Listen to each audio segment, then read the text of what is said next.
Pre-colonial Africa was home to a remarkable diversity of societies, ranging from decentralized hunter-gatherer bands to sprawling empires and city-states. No single model can capture the complexity of political systems, economic structures, social organizations, and cultural expressions that flourished across the continent for millennia. Yet, beneath this diversity, common threads, kinship as the basis of social life, the integration of spiritual and political authority, the importance of long-distance trade, and the dynamism of cultural exchange, linked African societies in a shared historical experience. By comparing the societies of pre-colonial Zambia with those of West Africa, the Swahili Coast, the Congo Basin, and Southern Africa, this analysis illuminates both the distinctive features of each region and the broader patterns that characterized African civilizations before colonialism. Political organization, from centralized empires to decentralized chiefdoms. One of the most striking contrasts in pre-colonial Africa was the spectrum of political organization. At one end were highly centralized states and empires, at the other, decentralized societies governed by kinship and councils. The West African savanna produced some of the continent's most famous centralized states. The Ghana Empire circa 300 to 1200 AD, Mali Empire circa 1230 to 1600, and Songhai Empire circa 1464 to 1591, developed sophisticated bureaucracies, standing armies, and systems of provincial administration. Their rulers, the Ghana, Mansa, Askia, combined political authority with sacred kingship, controlling trans-Saharan trade routes and extracting tribute from subordinate chiefs. The Asante Empire, circa 1670 to 1902, in the forest zone further exemplified centralization, with the Asantehan presiding over a confederation of states bound by a common allegiance to the Golden Stool, a sacred symbol of unity. In the Great Lakes region of Central Africa, the Laba and Lunda kingdoms, from the 15th century onward, developed centralized systems that deeply influenced Zambia's political landscape. The Laba introduced concepts of sacred kingship, balopo, royal councils, and the use of memory devices, lukasa, to record dynastic history. The Lunda expanded these ideas through a system of provincial governors and tributary chiefs. Zambia's Bemba, Lunda, and Lozi kingdoms emerged from this tradition, adopting matrilineal succession, royal regalia, and council governance. Yet even within Zambia, political organization varied. The Bemba developed a relatively centralized kingdom under the Chitamakulu, while the Tonga of southern Zambia remained decentralized, with autonomous village headmen and no paramount chief. This decentralized model was common across much of Africa, from the Igbo of southeastern Nigeria, who operated through village democracies, and the Ama Allah Assembly, to the Maasai of East Africa, organized into age sets without centralized chieftaincy. A different model emerged along the Swahili coast, where city-states such as Kilwa, Mombasa, and Zanzibar developed from the 10th century onward. These were urban, mercantile polities ruled by sultans who combined Islamic governance with indigenous traditions. Their authority derived less from control over territory than from command of maritime trade networks, a pattern also seen in the city-states of the Niger Delta, for example, Bonny, Calabar. Southern Africa contributed the example of Great Zimbabwe, circa 1000 to 1450, a centralized state built on cattle wealth and control of gold trade.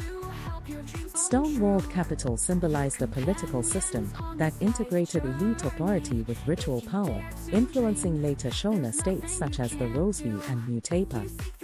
The Angoni, who entered Zambia in the 19th century, represented yet another political tradition, a militarized state organized around age regiments Amabutho, with a powerful monarchy that absorbed conquered populations through assimilation. Thus, while centralized kingdoms existed across Africa, they varied greatly in their scale, administrative structures, and ideological foundations. Decentralized societies were equally widespread, demonstrating that effective governance did not require hierarchy. Economic organization, subsistence, specialization, and trade. African economies combined subsistence activities with specialized production and long-distance trade. Farming, pastoralism, fishing, and hunting formed the foundation, but the relative importance of each varied with environment and history. In Zambia, agriculture dominated, with systems such as chitimani, shifting cultivation, in the north and mixed farming, crops and cattle, in the south. Similar agricultural systems existed across the continent: the Fadama, floodplain, farming of the house estates, the intensive yam cultivation of the Igbo and Yoruba, and the terraced agriculture of the Ethiopian highlands.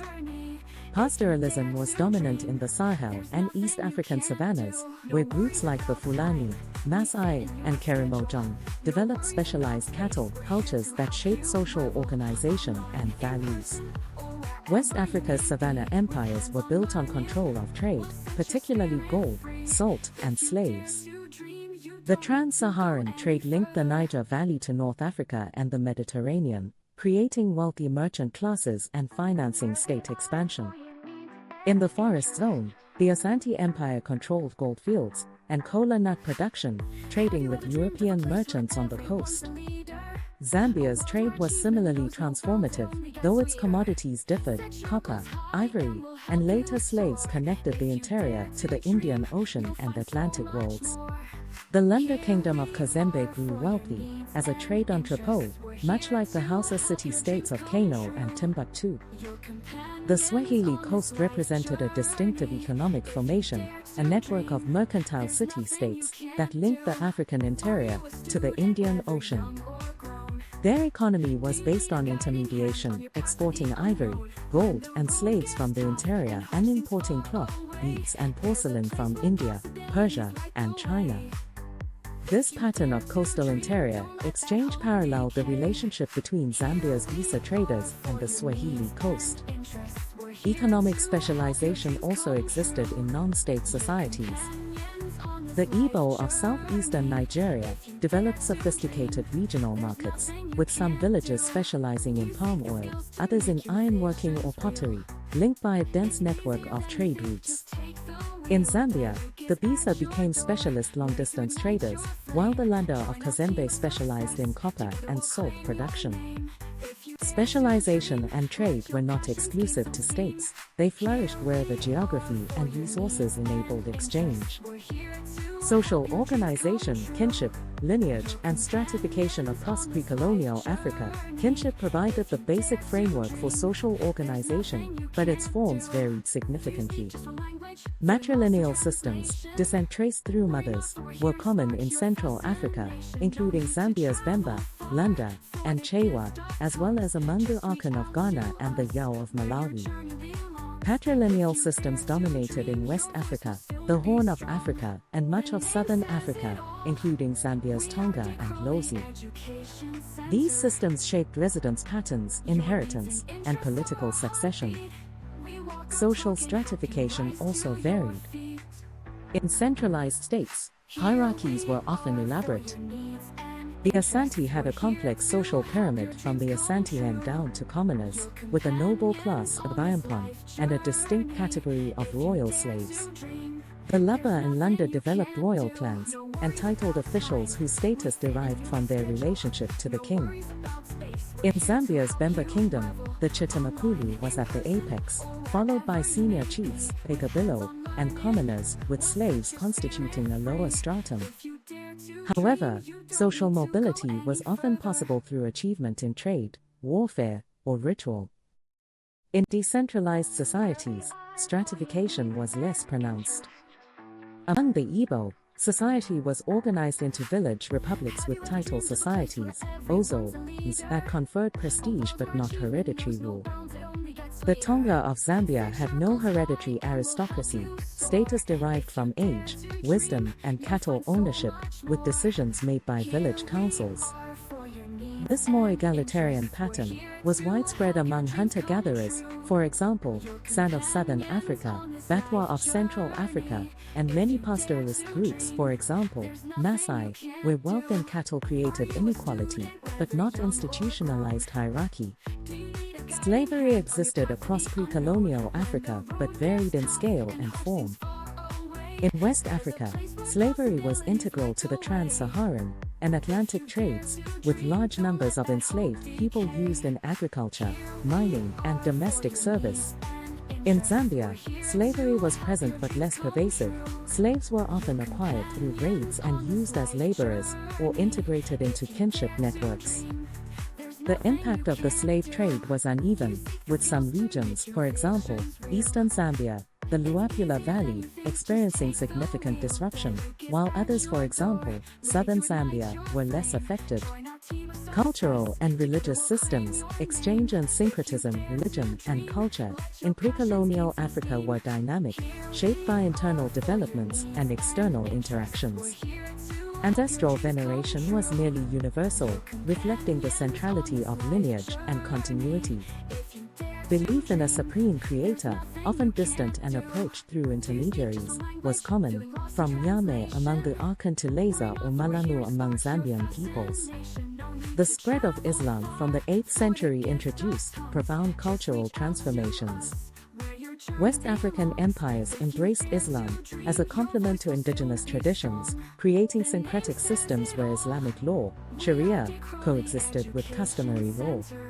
The court of Mali's Mansa Musa, 14th century, became a center of Islamic learning, while Timbuktu emerged as a renowned intellectual hub. On the Swahili coast, Islam became integral to urban identity, shaping architecture, language, Swahili, and governance. In Zambia, Islam's influence was more limited, confined largely to trading elites who adopted Islamic rituals alongside ancestral practices, a pattern of syncretism that mirrored West African precedents. Christianity arrived early in Northeast Africa. The Kingdom of Oxum adopted it in the 4th century, and later in Central Africa through Portuguese contact, the Congo Kingdom in the 15th–16th centuries. In Zambia, Christianity had little impact before the 19th century, though some rulers adopted Christian symbols as prestige items.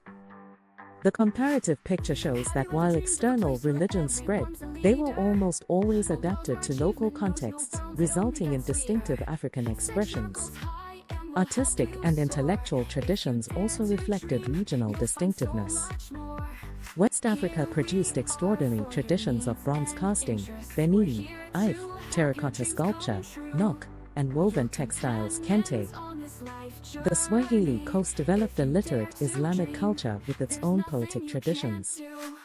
Central Africa's artistic heritage included the Ndok figures of the Lava, the Makishi masks of the Luval, and the royal drums that encoded political history. Zambia's artistic traditions, copper crosses, ceremonial axes, and masking, were part of this broader Central African aesthetic sphere, demonstrating how culture circulated through trade and migration. External interactions. Africa in a global context. Pre-colonial African societies were deeply connected to global networks. The trans-Saharan trade linked West Africa to the Mediterranean and the Middle East, bringing not only goods but also Islam, Arabic scholarship, and diplomatic ties. The Indian Ocean trade connected East Africa to Arabia, India, Southeast Asia, and China, creating cosmopolitan coastal cities. The Atlantic trade, from the 15th century, brought European merchants and, tragically, the transatlantic slave trade, which devastated many societies while enriching others, for example, Asante, Dahomey, that controlled the supply. Zambia's position in these networks was more indirect but significant. As a crossroads between East and West, it participated in both the Indian Ocean and Atlantic trading systems, though without direct coastal access. The Bisa and Lunda acted as intermediaries, connecting the Swahili coast to the Portuguese in Angola. This pattern of interior societies controlling resource flows and trade routes was common across Africa, from the Dula merchants of West Africa to the Nyamwezi caravanners of East Africa. The impact of these external connections was transformative. States that controlled trade grew wealthy and centralized, those that did not remained decentralized or were conquered. The introduction of firearms from the 16th century altered military balances, contributing to state formation and, in some cases, to violent upheaval, for example, the Mefikane in southern Africa. Yet African societies were not passive recipients, they selectively adopted foreign goods and ideas, integrating them into existing frameworks. Conclusion: unity in diversity. The pre-colonial societies of Africa displayed remarkable diversity in political organization, economic systems, social structures, and cultural expressions. Centralized empires like Mali and Asante coexisted with decentralized societies like the Igbo and Tonga. Agricultural economies ranged from intensive chitimani in Zambia to the irrigated fields of the Niger Valley. Kinship systems were matrilineal or patrilineal, stratified or egalitarian, but everywhere they formed the bedrock of social life. Religion and culture combined indigenous traditions with Islam and Christianity in locally specific syntheses. External connections, while significant, were mediated through African agency. The case of Zambia exemplifies this broader African pattern. Its the kingdom, with its Lover-derived sacred chieftaincy, parallels the political centralization seen in West Africa, while its decentralized Tonga society mirrors the village-based governance of many other regions. Its economies combine farming, hunting, and fishing with long-distance trade, much like societies across the continent. Its cultural exchanges with neighbors, linguistic, religious, artistic, reflect the dynamism that characterize African civilizations. Ultimately, a comparative analysis reveals that pre-colonial Africa was neither a monolithic tribal continent nor a collection of isolated societies, but a continent of interconnected civilizations, each shaped by its environment, history, and external contacts. Understanding this diversity and the common themes that unite it is essential for appreciating Africa's rich heritage and the foundations upon which modern nations, including Zambia, were built.